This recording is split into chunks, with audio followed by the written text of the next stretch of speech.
Good morning, kiddos. It's Mr. B, and welcome back. Today is Monday, the 7th of December, and this is the lecture for week 4 for the performance art aspects, the performance element.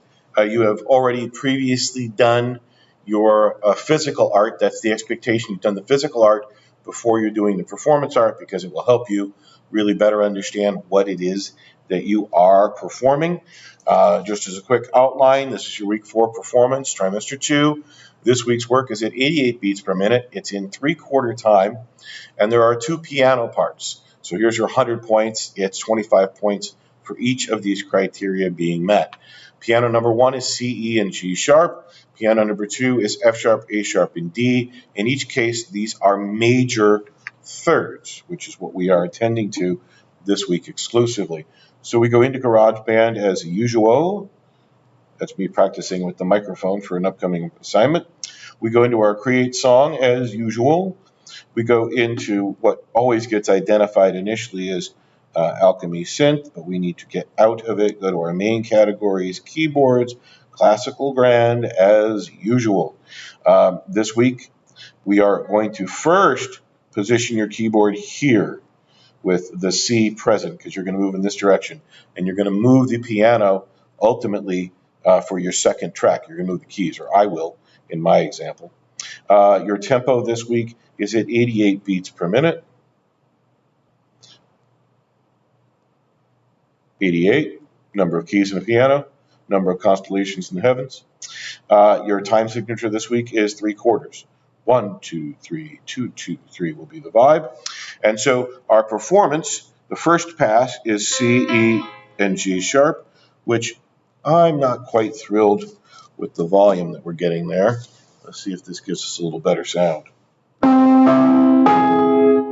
It's a lot better. All right, so that's the first pass, and I'll show you how that works now.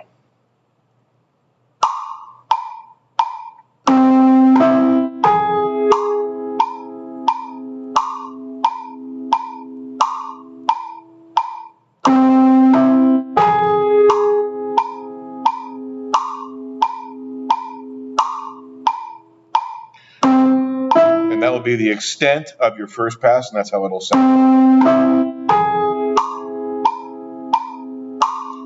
And yes, you are playing it like an arpeggio, which is playing the notes individually, would be an arpeggio in a row in a sequence. But then you're holding them and sustaining them so they become a chord. So all 3 notes are being played eventually. That's C, E, and G sharp, which effectively would complete that triangle in a sense. Then the next pattern that you're going to play, and I would suggest that you just duplicate the piano because it's easier then. And then we're going to grab, I had it in scroll already. But we want to get ourselves down here to this F sharp. The F sharp below, see, because we're going to play, those are the notes we're going to play next. And we're going to play those notes after we play the first ones. So make sure our carriage returned, and it's F. That's the pattern we're playing next. 2, 3.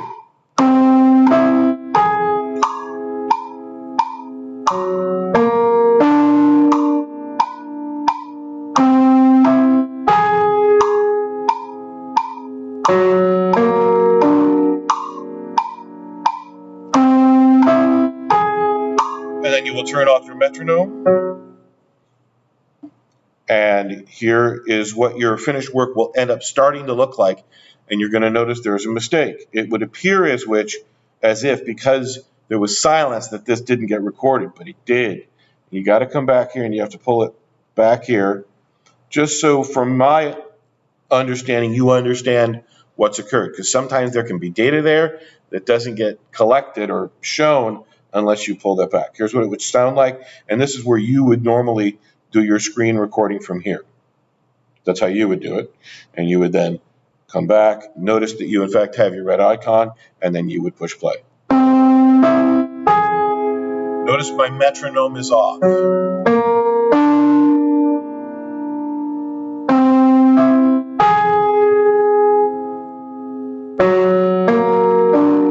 And that's really it. That is the extent of this week's work. It's a really important relationship, the major third, which is why I'm keeping it really, really simple here for you this week. Thank you.